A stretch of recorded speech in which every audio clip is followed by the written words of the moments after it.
We have Professor Sukhdev Roy, and he will be speaking on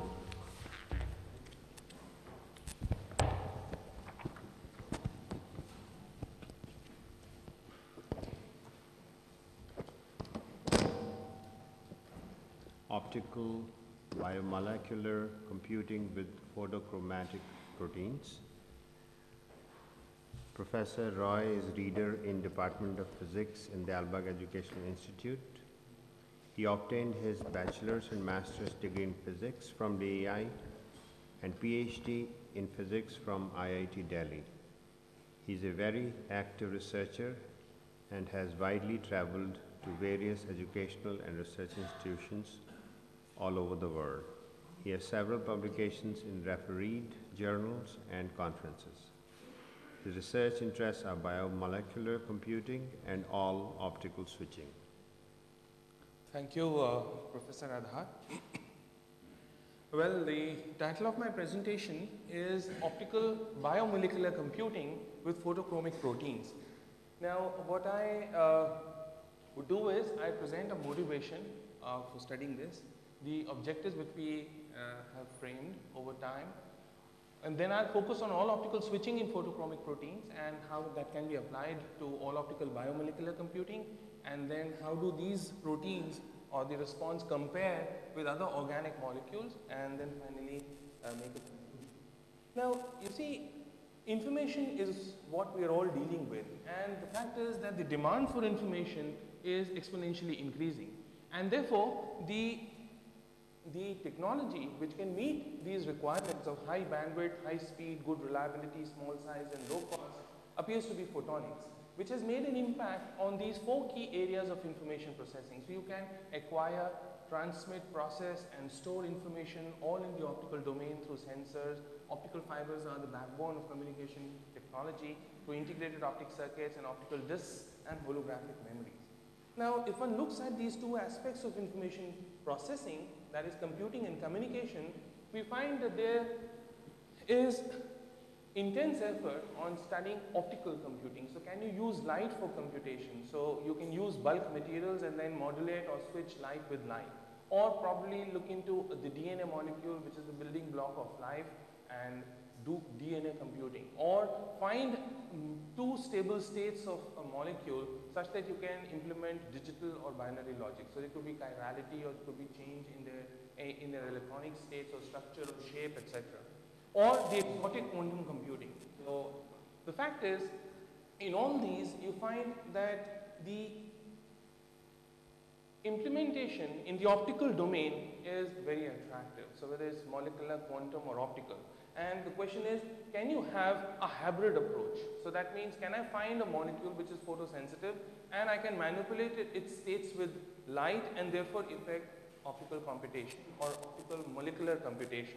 Even if one looks at quantum computing, optical quantum computing has several advantages. And another interesting question is, can there be a common platform for integrating technologies? So can one think about a common platform which can be used for molecular, nano or quantum or optical computing? Now, optical computing has been there for a while, and there are several advantages. Of course, high speed, high bandwidth, high interconnection densities, low crosstalk, inherent parallelism, higher fan-in and fan-out capability, immunity to EMI, etc. And the challenge is, can one do most of the functions with light itself? So can one have the magical capability of all optical computing? If one looks at communication, you find that fiber optic communication is of course going to stay there, but the fact is that the power which is offered by fiber optics is not exploited to the maximum, and that is because there is an interconversion which takes place between at the transmitter and the receiver end between electronics and optics, and therefore this limits both the speed and the bandwidth of the system.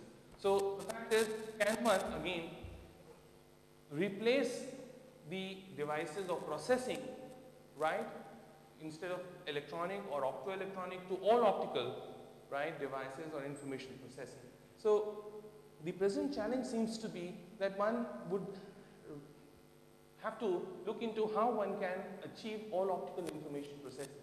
Now, in order to have all optical, that means everything optical, then one is looking at acquiring absolute optical control over all these basic features of information processing. So that means one has to control light with light, and therefore it is necessary that one looks into the principles of nonlinear optics. Nonlinear optics is a very well established branch of physics, but the problem has been that in terms of practical limitation, that is practical materials, right? So we need materials which have high nonlinearity so that at very low powers you can observe nonlinear effects. They should have a fast response, high efficiency, stability because it's a photo material, and therefore, and finally it has to be a cost-effective proposition. Now, several materials have been looked into. They are still being researched. So you have liquid crystals, semiconductor doped glasses, organometallics, organic dyes and polymers, fullerenes, etc. But an interesting development is the advent of biomaterials. So this is very interesting. That is, a new class of materials probably could help us in achieving all optical information processing. And of course, there's a fundamental need to understand how information processing takes place in nature as such, and probably it could lead to a more cost-effective, environmentally safe technology, and of course the application of biotechnological techniques might be used for tailoring the response. And of course, simultaneously we have the power of nanotechnology to synthesize, characterize and design novel molecular configurations so that one can tailor the molecular nonlinear optical response to achieve these capabilities. Now, this means that we are looking at a very interesting proposition, and that is the integration of the three thrust areas of modern science, that is integrating nanotechnology and biotechnology if one is looking at biological materials for information processing, and that is a very niche area of nanoBiophotonics. Now, let us try to look at what happens on Earth. So light sustains life on Earth, and if you look at what happens around us, everything has adapted to ambient light levels. So whether it is in the sea or oceans, or whether it is on the surface of the earth. So an interesting feature is that you have plants which have a tendency to grow towards light, you see. So what is it that triggers this response? So this is a very high-tech area of interest in molecular biology. So molecular biologists have been able to isolate these ultra-sensitive photoreceptor proteins which essentially dictate this response. Similarly, in the mornings you have these beautiful flowers which flower, and in the evening they close. So there is some molecule or sensor which is taking track or keeping track of circadian timing. So these are very, very interesting things which we see all around us. And if you look at the ocean masses, you have in the depths of the ocean where light intensity levels are very small or negligible, you have diversity of life which survives. So the fact is, how do these organisms, exotic organisms, survive in such ambient light conditions? Now, we find that these are due to natural photoreceptors, and they are abundantly found throughout the plant and animal kingdom. They've been optimized over centuries of evolution. They have a unique photoreaction behavior. It's a very rapid and ultra-fast response. They have a very low light intensity response. You can purify these samples. You have the flexibility of modifying their properties by physical, chemical and genetic engineering techniques. And of course, they can be synthesized without the use of any hazardous chemicals.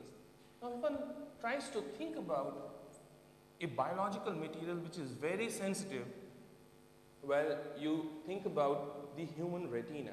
So this is what makes us survive every day. So the human retina is very sensitive, human or any retina, visual retina.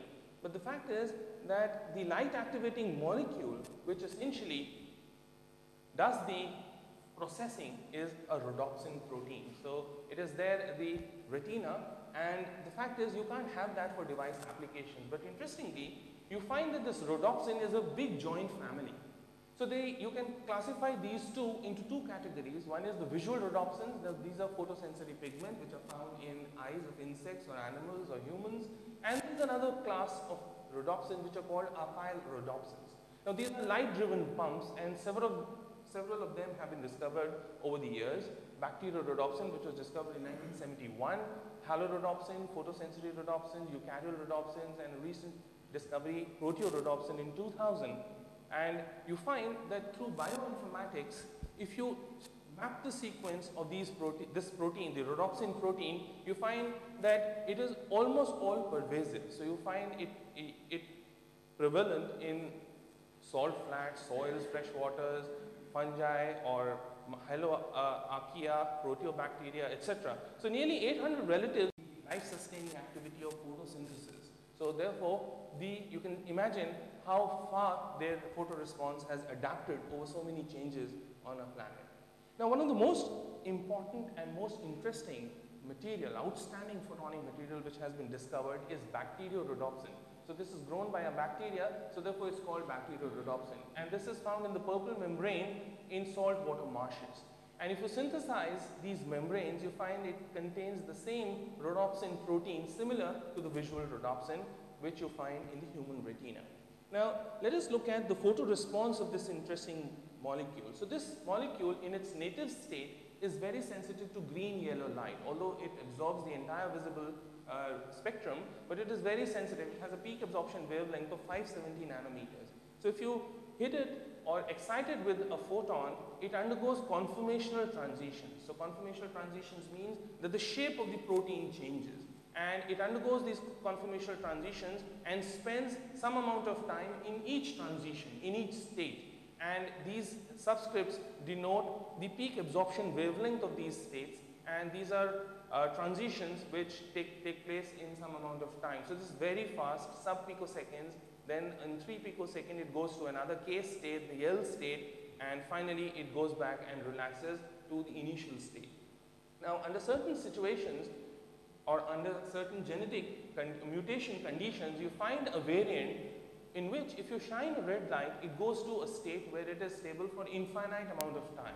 So these are the P or the Q states which have a peak absorption at 490 and 380 nanometers. So the molecule does not come out of these states, and it's very, very stable for infinite time. But the interesting thing is that it is sensitive. There's no thermal relaxation here like the other states, but you can induce it to come back to the initial state if you shine blue light. So you can shine blue light and make it go back to the initial state. Another interesting feature is that at any instant of time, if you shine another wavelength, you can truncate the photocycle and you can make it switch back to the initial state.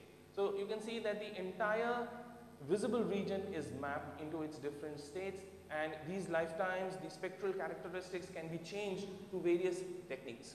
This is the absorption spectrum, and you can see this is the absorption spectra of the BR's native state, and this is the Q or the M state. So there's a large change in the absorption, and that means that it is a photochromic material. So it's a photochromic material, reversible transitions, and you can make it go back to any of these states by shining appropriate light or leaving it for a certain amount of time.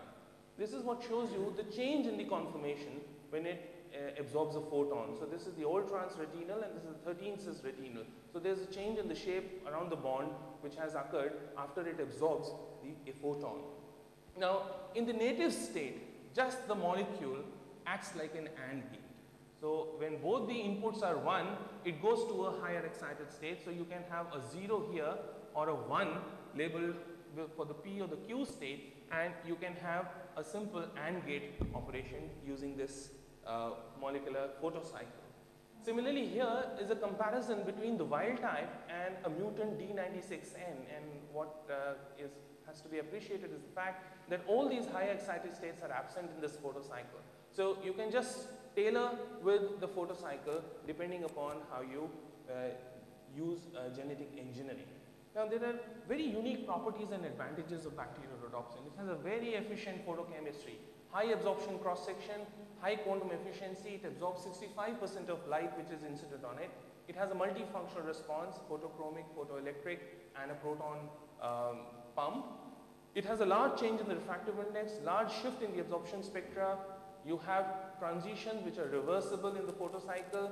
The most important factor for a photosensitive material is photostability. So how stable is it? The interesting thing is that it is stable over a very high temperature range. So even at a temperature of 140 degrees centigrade, it doesn't degenerate or degrade. And it has a stability over a wide pH range from 0 to 12. And even after a million light array cycles, the material does not show any photodegradation. So this just surpasses any other organic material reported to date. And of course, you can tailor its properties and its environmental friendly. These are some of the optical properties of BR films. The interesting thing is that this is just one protein. There are several others which have been discovered, and one of them which I have shown here is Photoresponse. You can see that it also has a photocycle. This is the absorption spectra. Interesting thing is that it is sensitive to blue light. So a blue sensitive material is of tremendous importance in optical memories.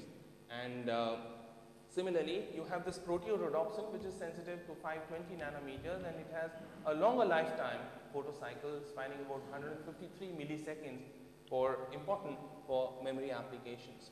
Similarly, there's another interesting system, and that is photoactive yellow proteins. This again is a blue sensitive material, and it shows a photocycle similar to what you have in the other proteins, but there are very subtle differences here, and one of them being that the excited state absorption cross section at the peak wavelength corresponding to the PR state or the I0 state has a higher value than the ground state. So this is satisfying a condition which is called reverse saturable absorption, which is very important for switching applications.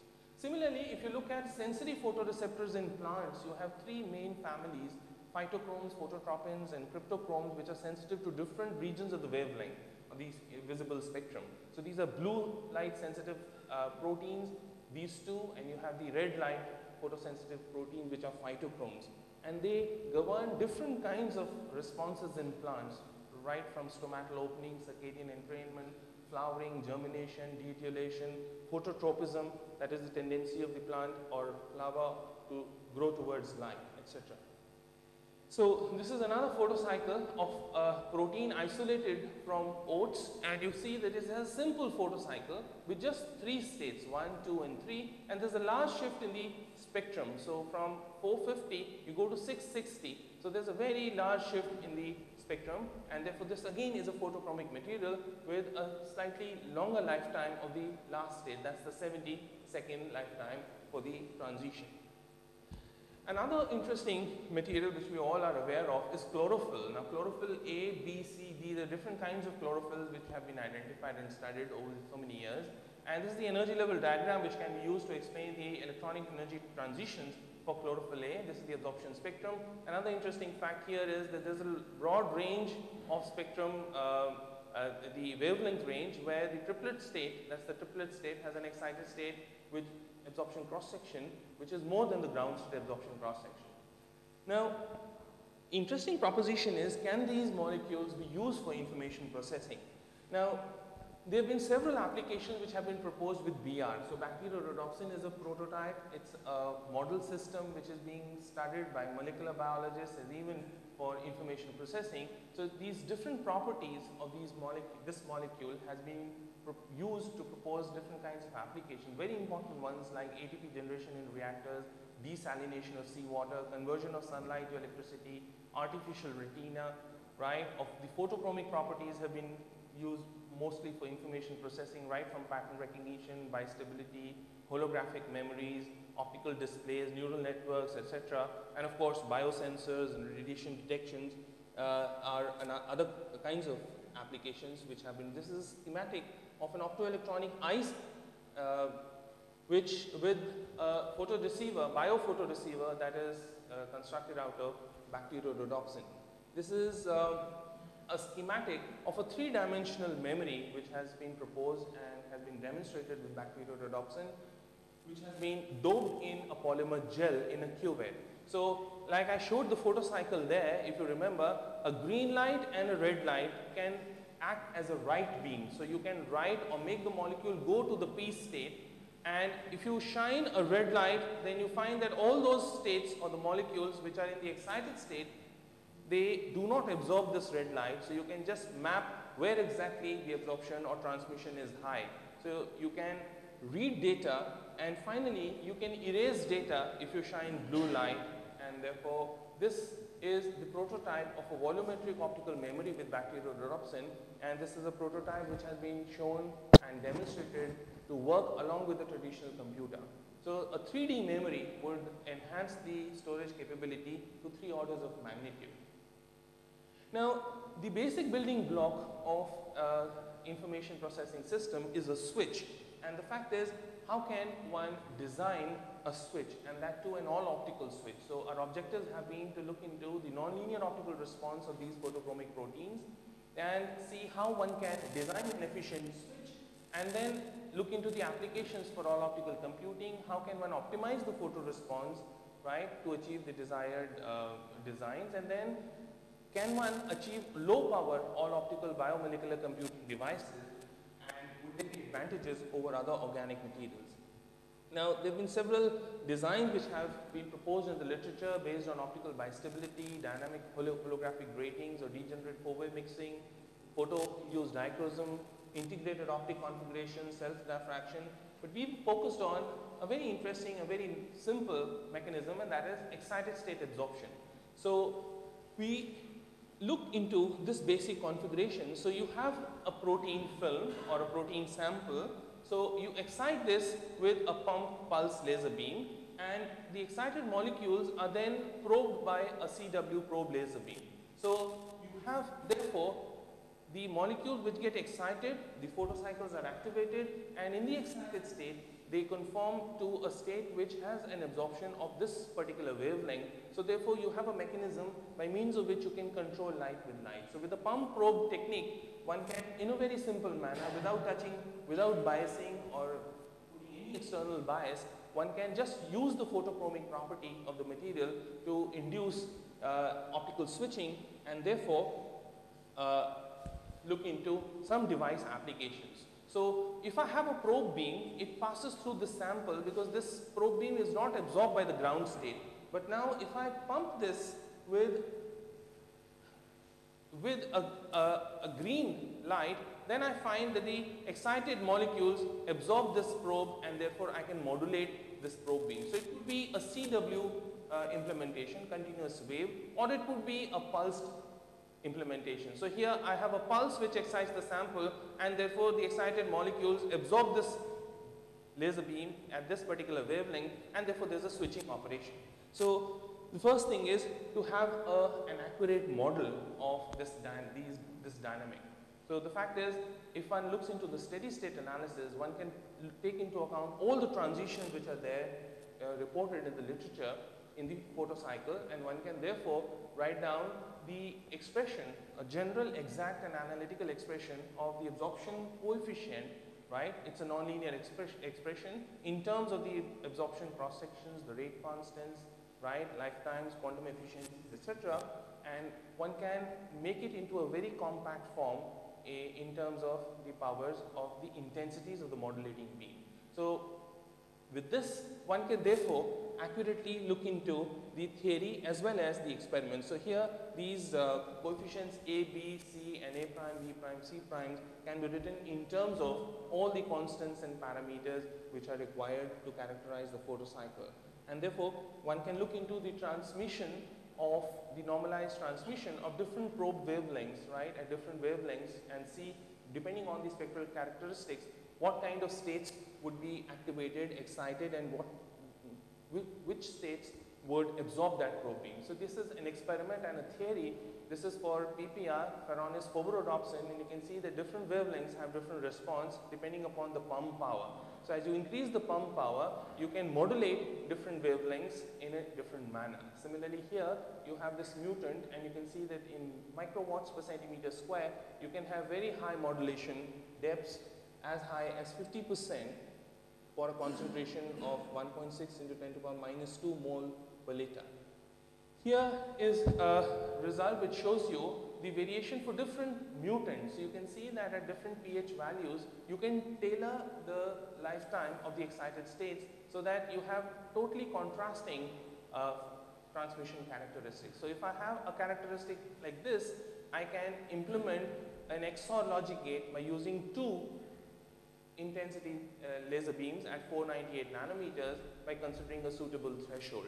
So that would be a very low power implementation. Similarly here, for another state, that's the KL state, I have a 512 nanometer light passing through, and it is controlled by a blue light, right? And one can see that the transmission goes very high, that high as 96.68%, and you find that there is an optimum value of a normalized coefficient beta, which depends upon the concentration, the cross section, and the length of the sample.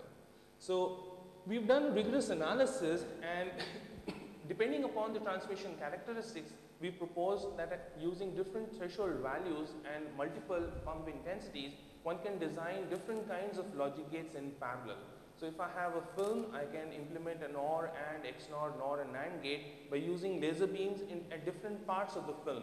So here we've used two different films with different parameters or different characteristics to implement using a common threshold, but one can use the same film but using different thresholds, one can implement parallel logic gates with continuous beams. Here is the schematic again of the pulse of the dynamic case. So you have a pulse response here. So this one can model by solving the nonlinear coupled differential equations using a Gaussian beam, pulse beam for the pulse laser. And these are the results here. So you can see that the transmission for a blue beam, which is controlled by a 570 nanometer pulse, having different kinds of characteristics depending upon the lifetime of the M state. So one can have either a peak or a dip, and this can be explained on the basis of the population dynamics and the effect of different parameters like pulse width, intensity, etc. One can tailor the response. These are experimental curves for nanosecond excitations in PPR. So you can see as the peak intensity increases, more number of molecules get excited and therefore the dip in the transmission increases. Similarly, this is at a different wavelength. You have a higher peak coming in here because of less absorption. These are again very interesting results, and these results show that if I have a probe intensity which is very strong, this is the case when you have a weak probe, but as you increase the probe intensity, you find that there's a total phase change in the switching characteristics. So I can flip the switch, right, from a peak to a dip by just controlling the intensity of the probe beam. So if I have two pulses, or if I have multiple pulses for the pump beam corresponding to that wavelength, and I have a continuous laser beam or probe here, I can effect a 2-bit logic gate. So this is a simple switching characteristic. So a pulse comes in and you have a switch here, so this is a NOT gate, and if I have two pulse strains coming in the input, then each pulse gives me an increase in the intensity if the lifetime of the excited state is small, so that there are no molecules in the excited state. So I have a peak coming in, and if I have two pulses coming in phase together, then I have a higher peak coming in. So therefore, using a suitable threshold or not, I have an implementation of an AND gate or an OR gate. Similarly, if I have a film which has a higher lifetime of the excited state, then I would have a dip, and therefore this dip would be more because of the intensity of the pump intensity, because of the two pulses coming in phase. So therefore again, if I do not use a threshold, or if I use a threshold appropriately here, I have an implementation of the universal NOR and NAND logic gates using a protein film. This is the effect of the pulse strain, and you can see as the pulses come nearer, the molecules are not able to relax back to the original states, and so therefore the modulation decreases and finally saturates after a certain value. These are the comparison between experiment and theory again for the O state dynamics. So you have a red light from a helium neon laser which is acting as a probe, and you have a 532 Nd:YAG laser beam which acts as a pump. So these are the switching characteristics, experimental, and we've modeled them with a super Gaussian pulse to approximate these pulses to a chopper, and you can see that the results are in very good agreement with experiment. So these experiments we had performed way back at TIFR. This is the experimental setup for a nanosecond optical switching in another protein, that blue sensitive protein. So you have a Nd:YAG laser through a chopper, excites the sample, and through a monochromata you have different wavelengths passing through this sample, and they are detected by a photomultiplier tube, and you have the results on the oscilloscope. So these are the results which you see, experiment, and you see what is the effect of the increase in the frequency of these pulses. So if the pulses are separated apart, so the time the pulse width is large, you have a perfect rectangular switching characteristic. But as you increase the frequency, you find that the shape of the pulses changes, and there's an apparent phase shift between the pump and the probe. So it's a very interesting thing, but after a certain while you find that you have a noisy characteristic. But interesting thing is that we modeled the response through the theory, and you find that the theoretical characteristics or results are in very good agreement with the experimentation. the experimental results.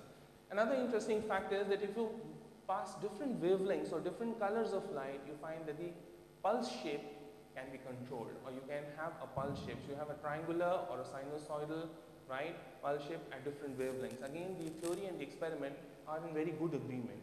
These are the results, switching results for Proteorhodopsin, and this is for the plant love-to phototropin, and you can see that the switching time is of the order of 1.6 microseconds and 22.3 microseconds, and you have a very large percentage modulation, about 30%, 31% here.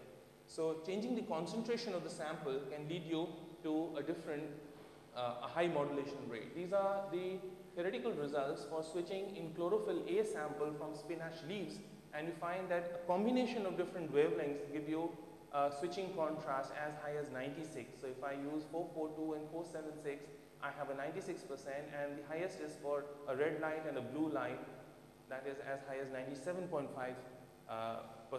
So again, the switching time is of the order of microseconds.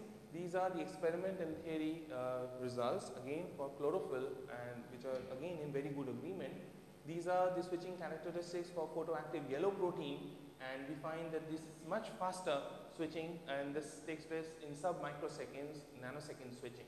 So if you compare these different photochromic proteins response with organic materials, which again we've researched ourselves.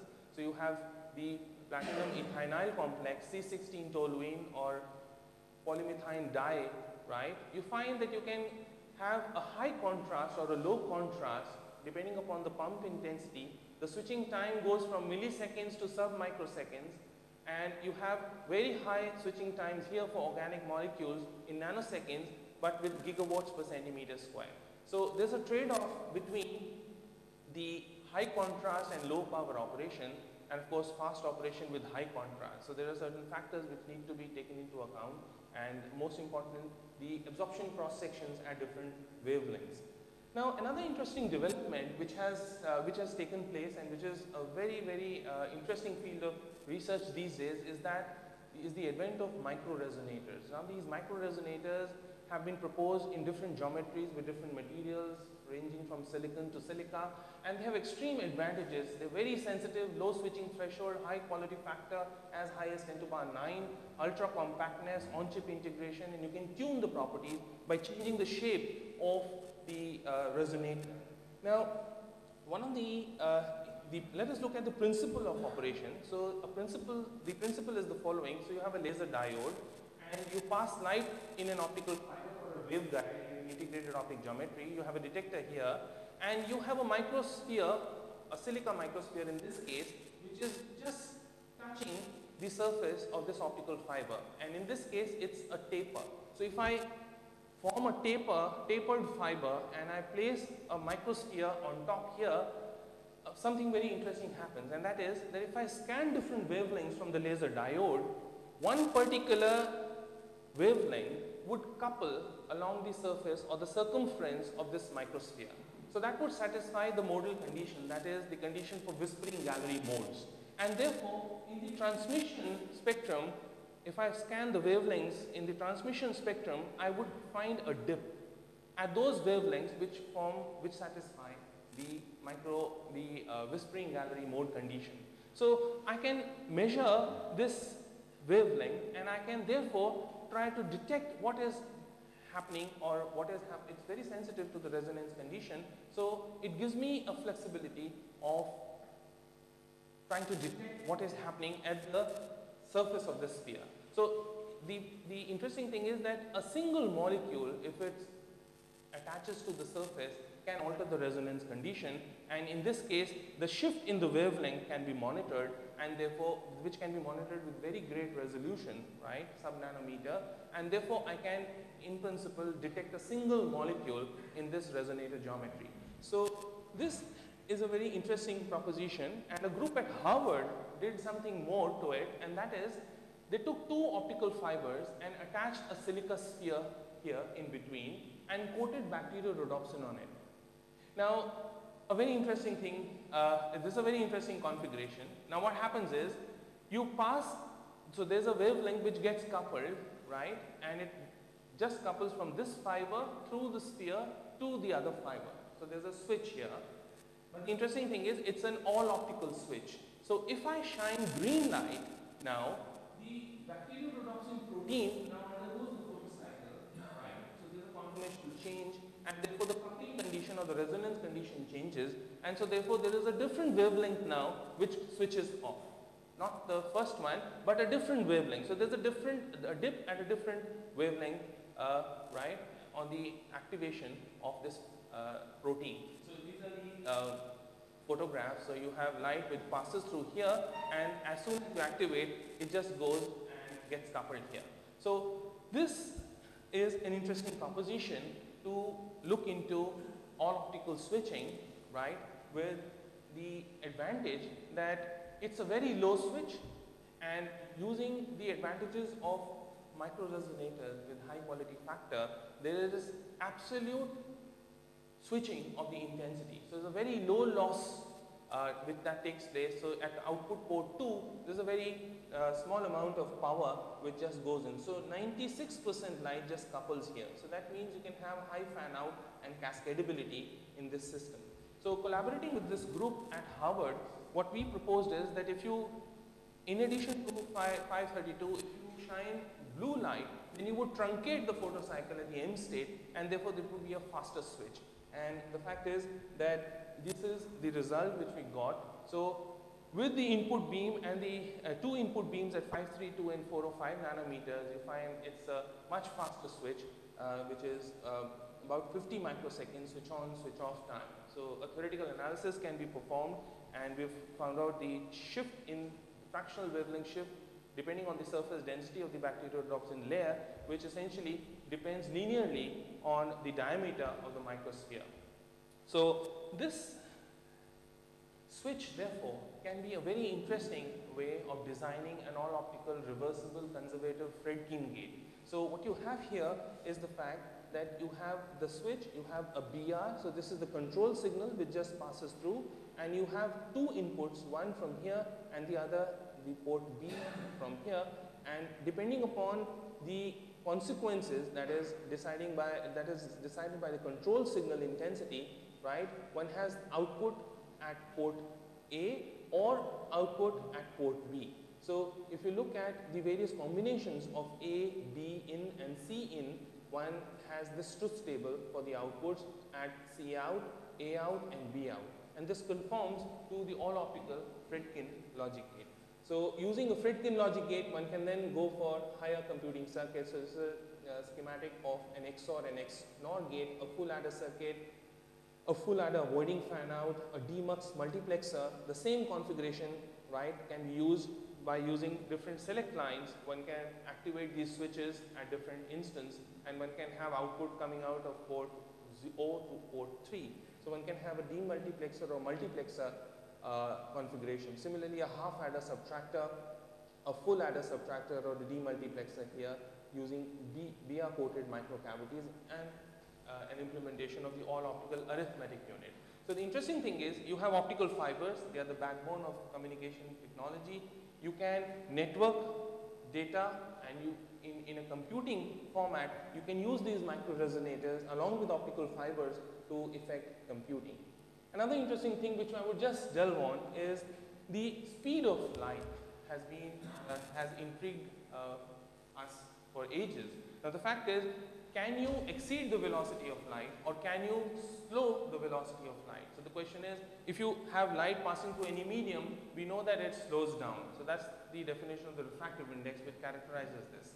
The fact is that if you have a pulse of light, you have the group velocity.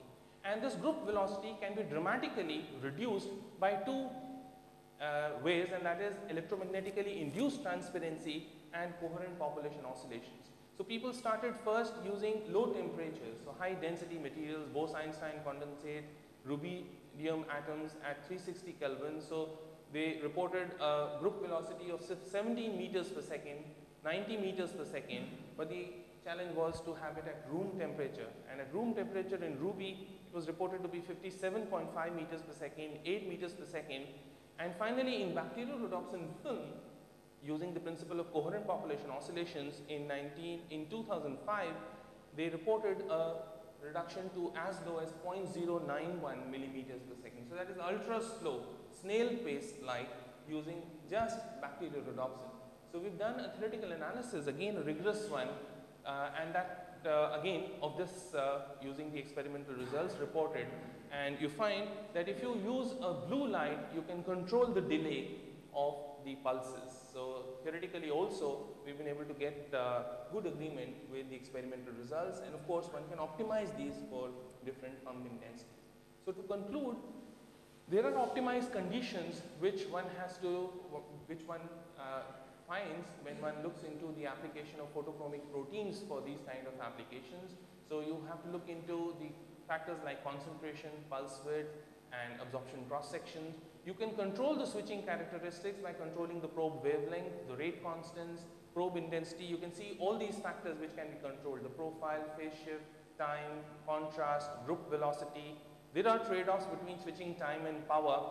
So if you are working at very low powers, right, ultra low, then of course you have to trade off with the switching time, and you have very high contrast depending upon the spectral overlap, and of course you can implement ultra fast operation by looking at the early intermediates or suitable mutants and variants that have a truncated photocycle.